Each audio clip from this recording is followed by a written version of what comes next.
Dans ce nouveau numéro d'Élémentaire, la déforestation avance.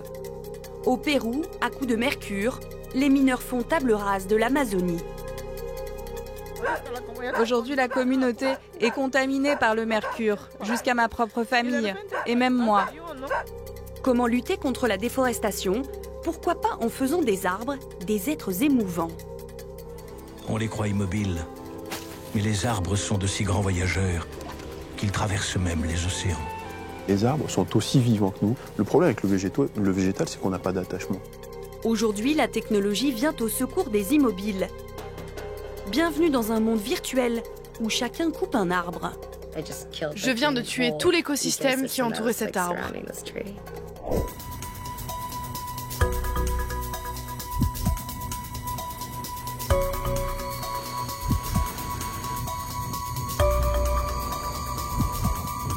C'est Élémentaire cette semaine, nous sommes au Pérou, en Amazonie, en patrouille avec la police, direction une zone dangereuse, la Pampa, où 50 000 hectares occupés depuis plusieurs années par des mineurs illégaux. Il y avait autrefois une forêt, elle a été totalement rayée de la carte. Aujourd'hui, une ville neuve accueille les mineurs illégaux. La police montre sa présence et ne se déplace pas en petit comité. Ils ont accepté de nous conduire plus loin, au cœur du problème. Nous traversons une forêt dense et au bout de 10 minutes, voilà ce que nous découvrons. Un paysage dévasté. Les mineurs ont coupé tous les arbres pour trouver de l'or. Vu du ciel, des pans entiers de forêt comme rongés par une maladie. Des plaies de plusieurs dizaines de kilomètres. Une destruction à grande échelle.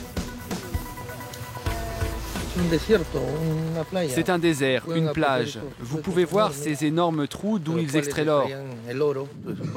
Je suis policier et je suis péruvien. Je ressens une peine, une tristesse immense quand je vois qu'une des réserves naturelles les plus riches et variées au monde est détruite sans scrupule. Comme vous pouvez voir, il y a une moto qui approche. C'est un mineur, quelqu'un qui travaille à la mine. Le mineur est gêné par notre caméra, mais accepte de répondre à quelques questions pour justifier son métier. Il faut bien vivre. J'ai des enfants, j'ai une fille et un fils qui fait des études. Il faut savoir que généralement, la plupart des mineurs n'ont pas fait d'études supérieures. Donc, sur un plan humain, ils essaient de justifier ce travail en disant que cela donne un meilleur avenir à leur famille. Mais nous, on sait qu'en vérité, ils détruisent leur futur en détruisant l'endroit où ils vivront. Le soir tombe sur la Pampa. Nous devons faire demi-tour. La police ne va pas s'aventurer plus loin. Retour au village.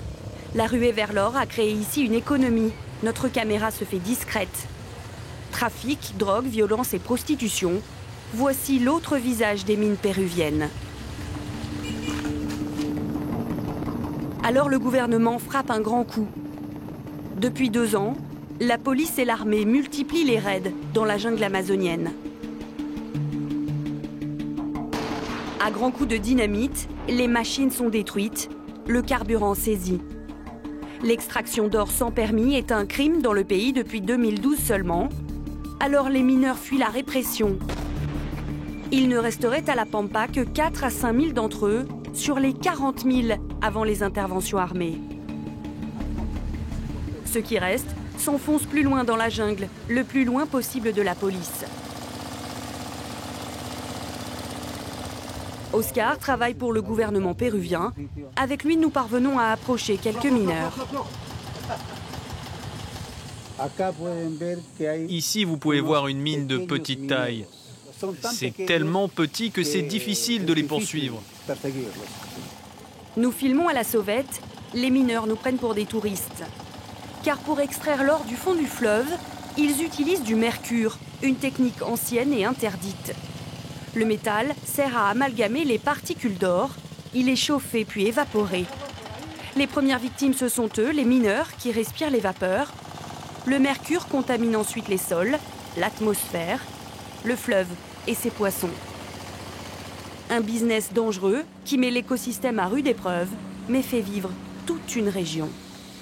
L'économie ici, à Madre de Dios, dépend beaucoup de l'or, non? Oui, tout à fait. Historiquement, Madre de Dios vit de l'extraction illégale d'or. On ne peut pas nier que les mines représentent encore aujourd'hui 70% du PIB de la région.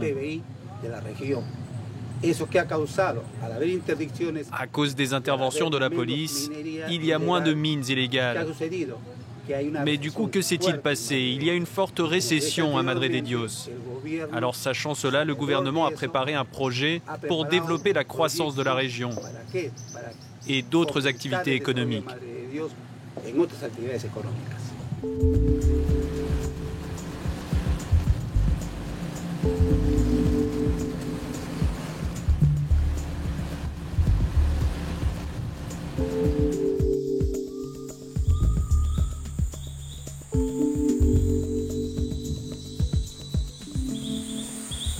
Et si une des solutions venait de la forêt elle-même? Nous nous rendons dans une communauté très isolée, une des rares où la déforestation recule à Madre de Dios. À Tres Islas, on a compris qu'un arbre debout vaut beaucoup plus qu'un arbre à terre. Plusieurs heures de marche dans la forêt amazonienne et nous allons comprendre pourquoi. Juana Payaba est l'ancienne chef d'une communauté indigène. Elle est devenue la bête noire des mineurs. Il y a 5 ans, elle leur a bloqué la route physiquement pour qu'ils ne détruisent pas sa forêt, celle de ses enfants. Et elle est allée devant les tribunaux. Nous avions mis des grilles pour que personne ne puisse rentrer sur notre territoire, puisqu'ils dégradaient la forêt, ils polluaient. Il n'y avait plus d'animaux, les poissons étaient partis, ils avaient pollué l'eau. Tout était mort à cette époque-là dans cette zone. Mais après 3 ans, la communauté a gagné son procès. Les traces des mines sont encore visibles dans la région. Juana est allée à Washington pour plaider sa cause. Le gouvernement péruvien lui a finalement donné raison. Les mineurs ont fui, mais pour elle, le prix à payer est très fort.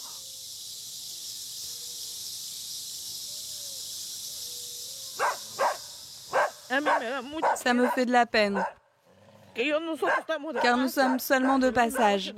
Et la nouvelle génération, que va-t-il lui arriver?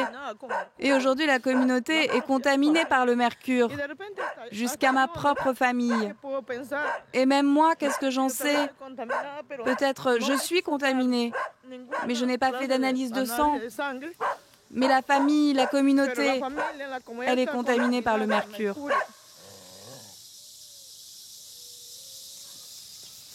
Tout le monde le sait, ici il y a des mineurs parmi les villageois. Mais de moins en moins, parce que Juana parvient à les convaincre qu'il y a d'autres solutions pour survivre. L'une d'entre elles se trouve dans la forêt, à 30 mètres du sol, sur des noyers. Les noix d'Amazonie.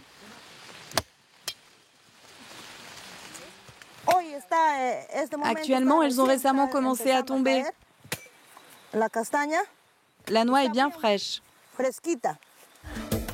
Cette année, pour la première fois, les villageois de Tres Islas vont peler les noix d'Amazonie au lieu de les vendre dans leurs coquilles.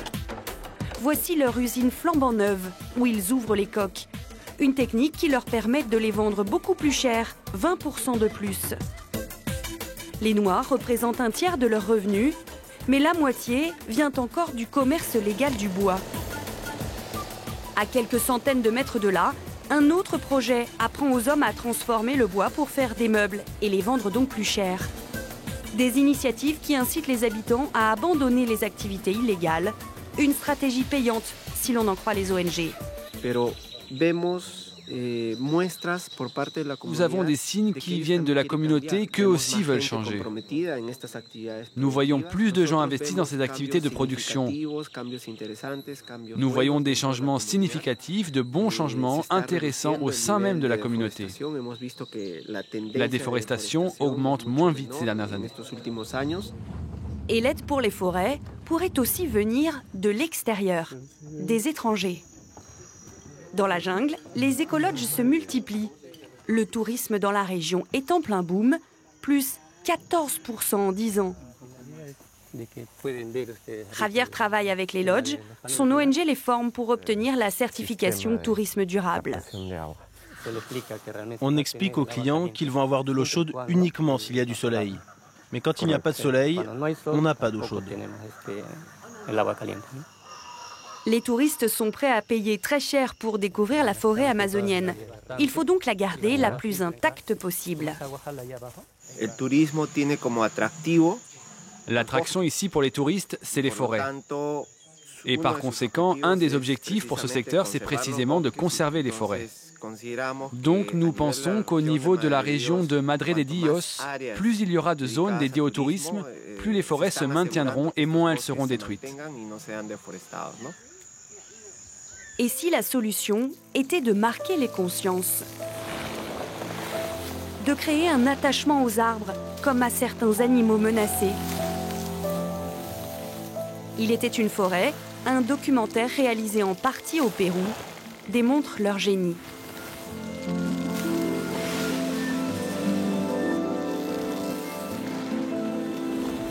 À près de 10 000 km de l'Amazonie, nous rencontrons le réalisateur, à Paris.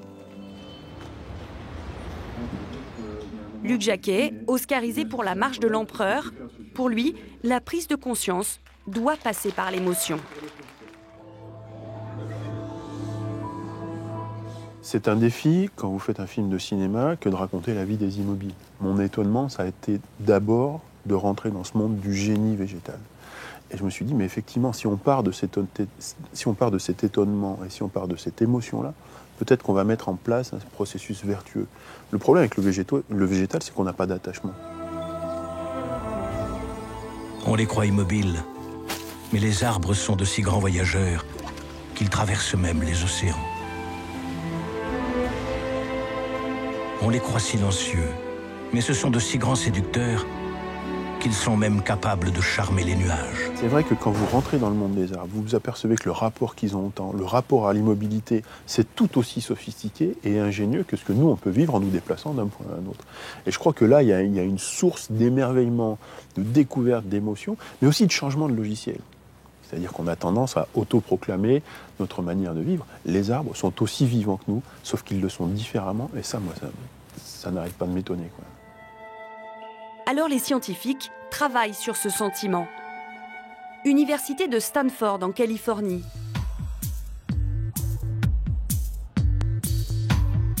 Ici, l'émotion, on la recrée en laboratoire, en transformant le consommateur en coupeur de bois, le temps d'un jeu vidéo.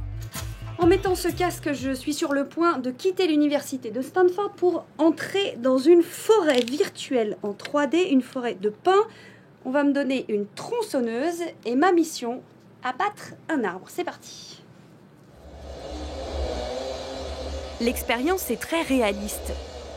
En quelques secondes, l'arbre est à terre.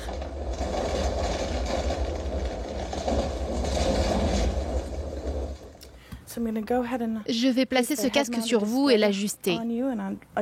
Naomi Cordman est le prochain cobaye. Comme moi, elle est donc plongée dans une forêt.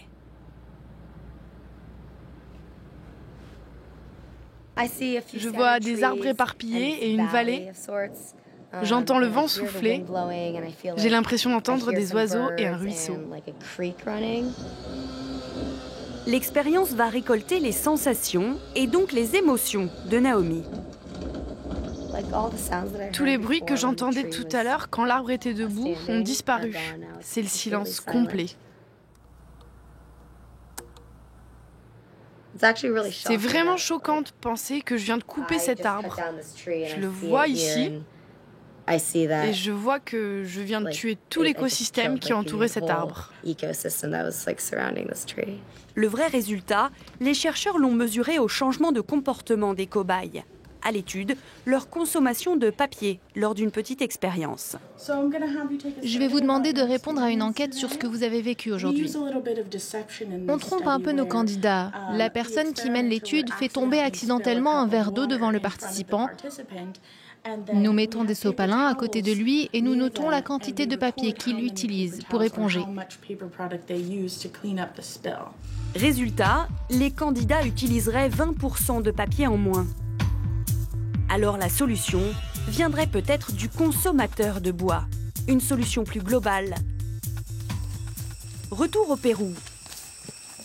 Officiellement l'an dernier, le pays a perdu 145 000 hectares de forêt. 80% du bois qui sort du pays est coupé illégalement. Denis Del Castillo, ingénieur agronome, veut soigner le mal à la racine. Souvenez-vous, l'Amazonie c'est très grand. Il est impossible de contrôler toutes les zones. Donc on doit utiliser des solutions high-tech pour lutter contre le trafic illégal de bois au Pérou. Sa solution high-tech, créer une banque de données ADN des arbres pour garantir la traçabilité du bois. Nous allons prendre l'ADN de cet arbre. Voici l'échantillonneur. Cette technologie permettrait d'identifier leur espèce et leur provenance géographique exacte. La fraude deviendrait impossible grâce aux consommateurs. Si